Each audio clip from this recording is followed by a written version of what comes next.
Bonjour, Sid Roth, votre journaliste d'investigation, ici avec Sandy Tepinski. Sandy, vous avez vécu très jeune en tant que jeune fille juive, beaucoup d'antisémitisme. Ici en Amérique, vous pensiez que c'était peu, mais vous ne pensiez pas que c'était beaucoup. Pas typiquement. J'ai grandi dans un quartier ouvertement antisémite.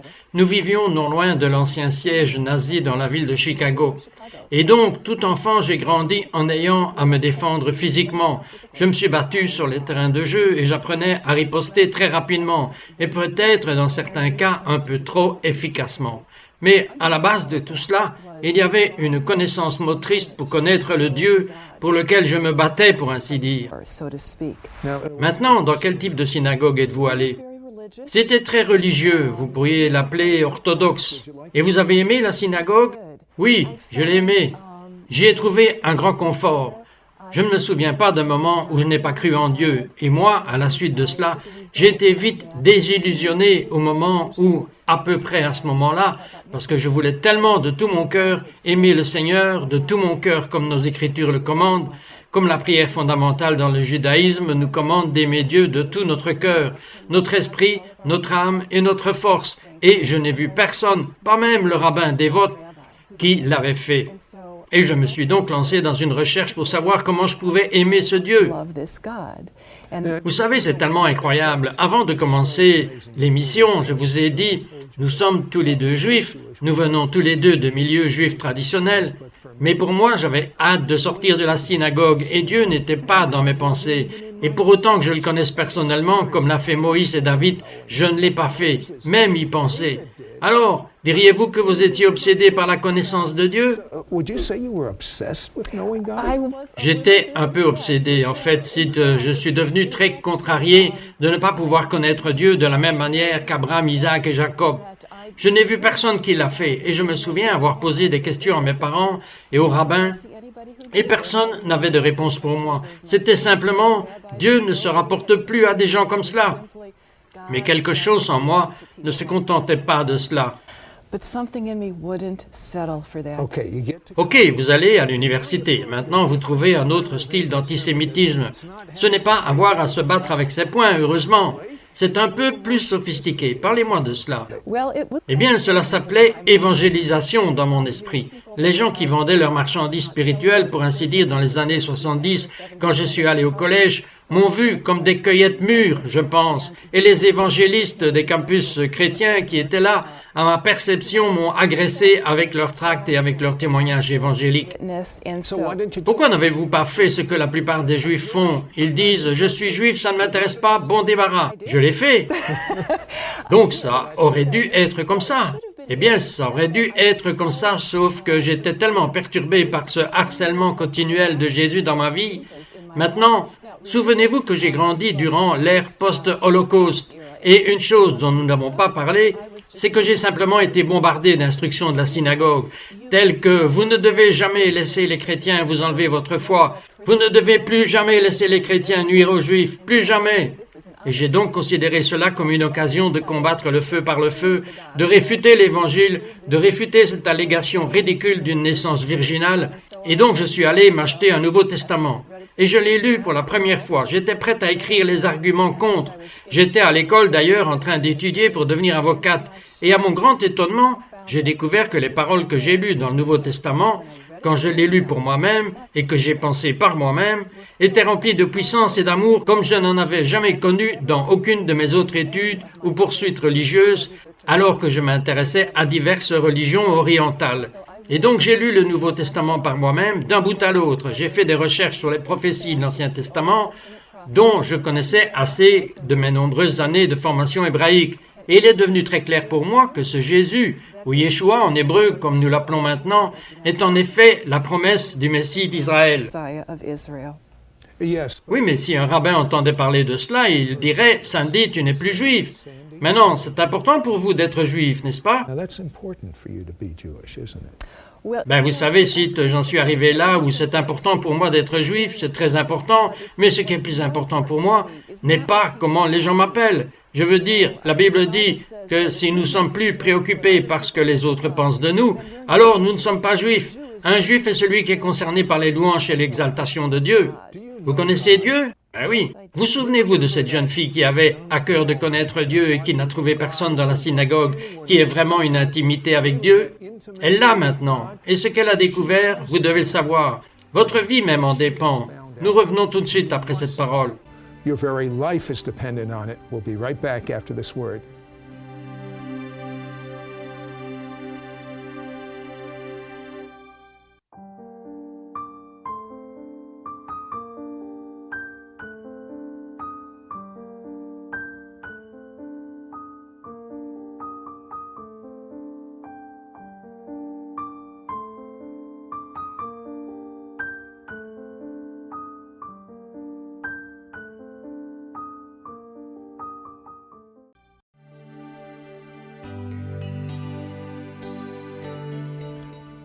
Bonjour, c'est Trott, votre journaliste d'investigation, ici avec Sandy Teplinsky. Avant de repartir avec Sandy, une des choses que je vois au-delà de la lecture des paroles de Jésus, et je ne vois pas comment quelqu'un pourrait lire les paroles de Jésus, juif, musulman, n'importe qui pourrait lire ces paroles, sans avoir son cœur transpercé de cet incroyable, et c'est le seul mot que je peux trouver, incroyable amour. Mais le principal moyen par lequel les Juifs en viennent à connaître le Messie d'Israël est à travers le surnaturel. Je veux que vous regardiez un clip vidéo de Gary Goldberg DiStefano, qui est une femme juive, qui n'a certainement pas cru en Jésus, qui a été guérie de plus de 30 maladies incurables. Jetons un coup d'œil maintenant. Je m'appelle Gary Goldberg DiStefano. J'ai grandi à Long Island, New York. Et j'ai mené une vie assez active impliquant beaucoup de sport. En juillet 1983, j'ai survécu à un horrible accident de voiture.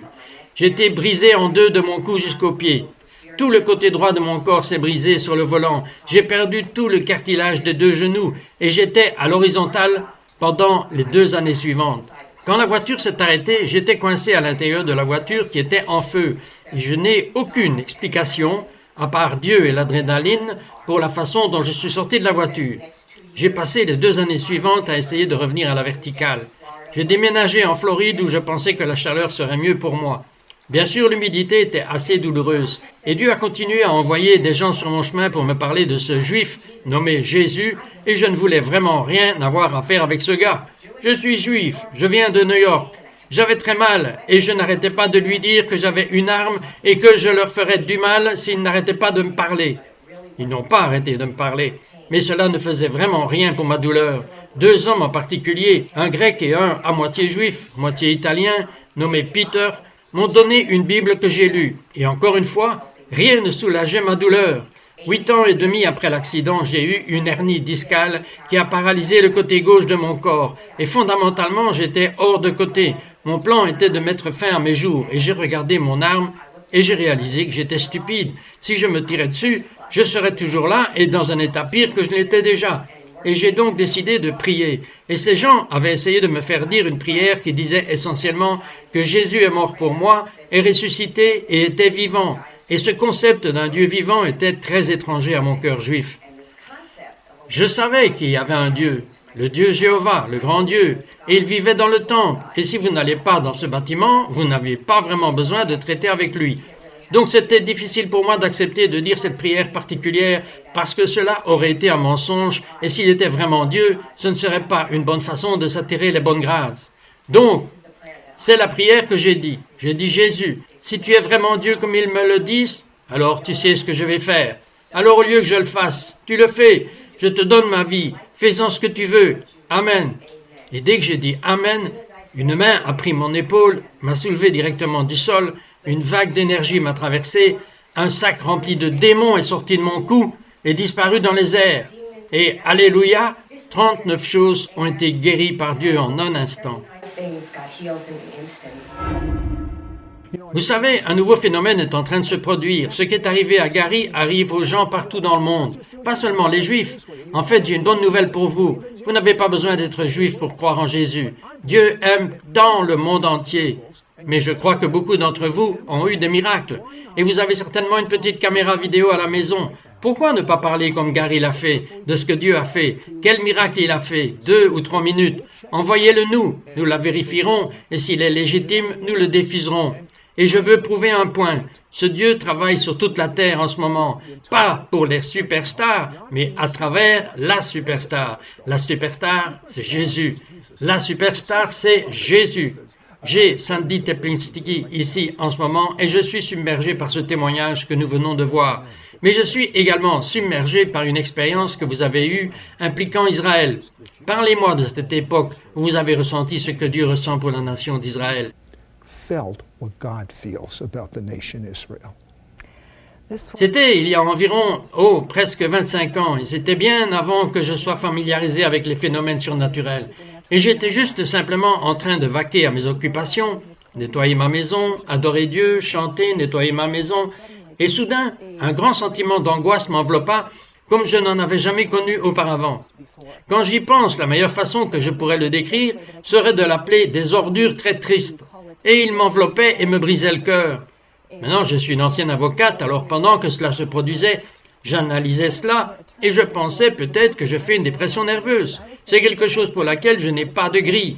Mais en quelques secondes, la présence du Seigneur a éclipsé tout cela et il a parlé très clairement à mon cœur. Il a dit « C'est ce que je ressens pour mon peuple, Israël. » Et ce que j'ai vécu était la douleur et le chagrin du Seigneur et son chagrin et sa vision de notre péché. Et pourtant, l'amour éternel d'un père dont les bras soutiennent néanmoins ses enfants égarés, mais qui pleure et qui halète pour le retour de ses enfants.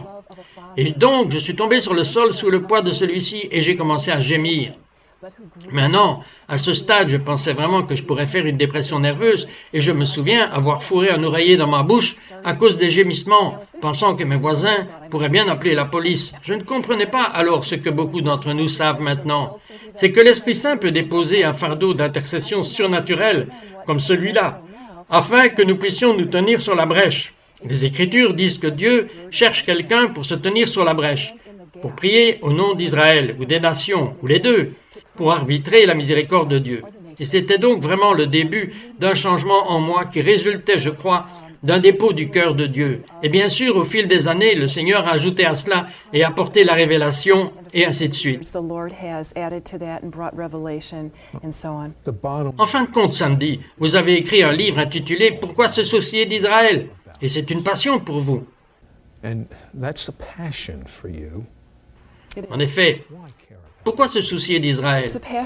C'est une passion pour moi, Sid, car au fond, c'est une passion pour Dieu. J'ai une passion pour Dieu. Nous nous connaissions depuis des années et nos chemins se sont croisés dans notre poursuite mutuelle de Dieu. Dieu est passionné par Israël. Il dit très clairement dans la parole que cette passion est éternelle. À partir de Genèse 12, verset 3, il dit qu'il bénira ceux qui bénissent Israël, c'est-à-dire les descendants linéaires et physiques d'Abraham, d'Isaac et de Jacob. Et il maudira ceux qui les maudissent. Et bien sûr, nous entrons beaucoup plus dans les détails à ce sujet dans le livre. Et ainsi, la vie des croyants aujourd'hui, je ne parle pas seulement aux Juifs, mais aux croyants gentils qui sont affectés dans la mesure où ils choisissent de bénir ou de maudire Israël. Maintenant, ce principe biblique n'est pas passé. Ce que nous devons comprendre, ce que l'Église doit comprendre à cette heure, et que ces principes s'appliquent à nous aujourd'hui, et de plus en plus encore alors que nous nous trouvons en contradiction avec un antisémitisme mondial croissant. Retenez cette pensée, laissez-moi vous dire quelque chose. Il y a un nouveau type d'antisémitisme sur la scène. Vous devez comprendre. Nous revenons tout de suite après ceci.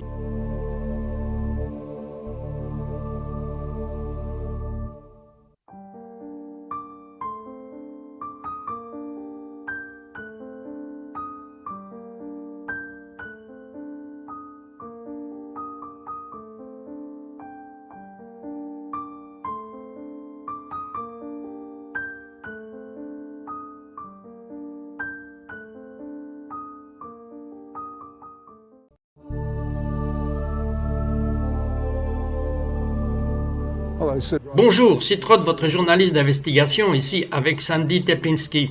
Et Sandy, juste avant la pause, j'ai dit qu'il y a un nouveau type d'antisémitisme qui bouge si fort. C'est effrayant, expliquez.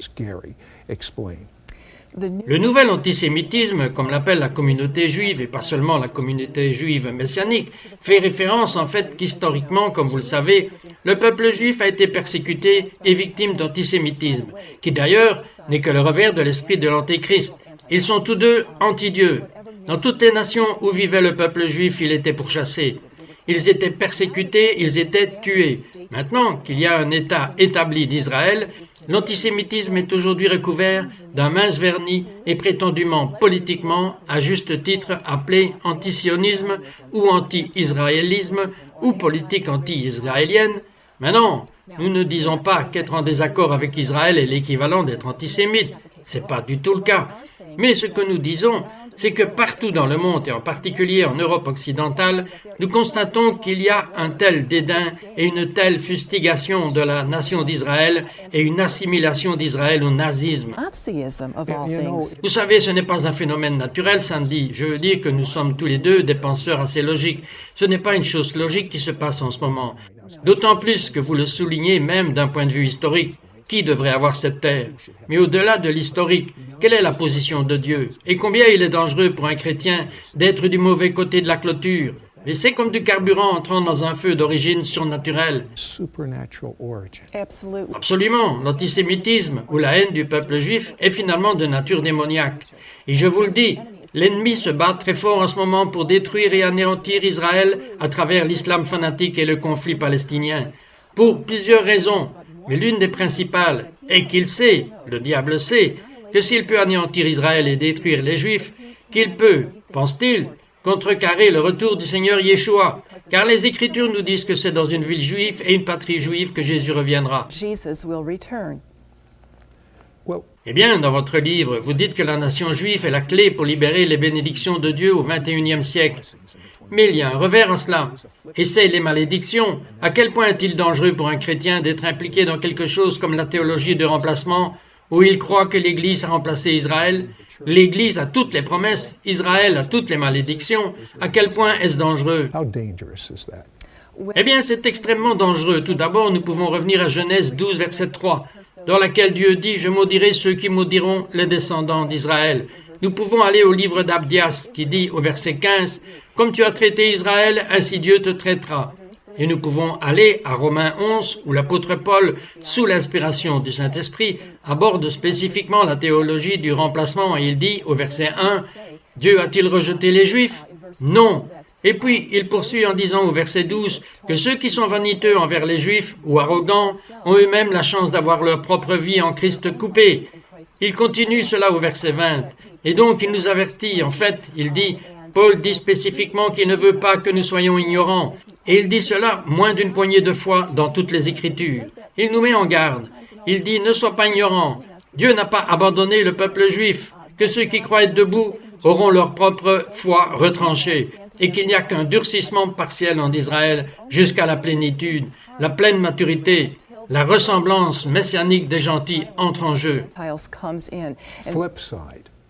Et à l'inverse, qu'arrive-t-il si quelqu'un est une bénédiction pour les Juifs et Israël? Si quelqu'un bénit le peuple juif, et nous en parlons beaucoup plus en détail dans notre livre, mais en fin de compte, vous obtenez plus de Jésus. Maintenant, partout dans le monde, nous entendons des gens dire « Je veux plus de Dieu, plus du Saint-Esprit, plus de Jésus ». Vous savez, Sandy, cela me rappelle la jeune fille juive, Sandy, qui a dit « Je veux connaître Dieu, je veux le connaître ». Maintenant, elle dit « Je veux avoir de plus en plus chaque jour, je veux avoir plus de Dieu ». Et la clé de l'intimité avec Dieu est de suivre la parole de Dieu. Dieu dit « Je veux l'obéissance, pas le sacrifice ». Et Sandy dit que son intimité est croissante par son amour pour le peuple juif et de voir le peuple juif en place, afin que le peuple païen puisse être en place, afin que le monde entier puisse être en place, afin que Jésus puisse revenir. Et vous? Cela nous revient personnellement. Voulez-vous connaître Dieu? Ce n'est pas un hasard si vous nous regardez en ce moment. Le même Dieu qui aime Sandy, le même Dieu qui m'aime, est mort pour vous. Et vous ne comprenez peut-être pas tout ce que je vous explique en ce moment, mais comprenez ceci. Vous êtes spécial, vous avez un but. Il y a un destin dans votre vie, et connaître Dieu, c'est-à-dire au-delà d'aller à une église le dimanche ou dans une congrégation juive messianique le samedi. Il y a une intimité que Dieu veut avoir avec vous. Il est vital que vous entendiez la voix de Dieu. Il est vital que vous fassiez l'expérience de son amour. Il y a une partie de vous qui n'a jamais connu l'amour, n'a jamais connu la vraie paix. Je veux dire la paix qui est si tangible que vous la touchez. Je l'ai. Samedi là, parce que nous avons d'abord reconnu que nous sommes des pécheurs. Nous reconnaissons que nous avons fait beaucoup de mauvaises choses. Les 10 commandements que vous ne pouvez pas voir dans une école publique, mais vous savez ce qu'ils sont, et nous les avons tous violés. Si nous allons à Dieu et disons Dieu, je suis désolé, s'il te plaît, pardonne-moi. Je crois que le sang de Jésus lave mes péchés et je suis pur. Et maintenant que je suis pur, je proclame hardiment que Jésus est mon Messie et Seigneur. Viens en moi, deviens réel pour moi. Et si vous tendez la main vers Dieu, depuis ce royaume invisible, Dieu vous tendra la main. Ça n'a jamais été aussi facile dans l'histoire du monde. Pourquoi? Parce que Dieu se rapproche de la planète Terre. C'est vital. Maintenant, c'est le jour de votre salut. N'attendez plus une seconde. Mettez-vous en accord avec Dieu. Now is the day of your salvation. Don't wait 1 second more. Get right with God.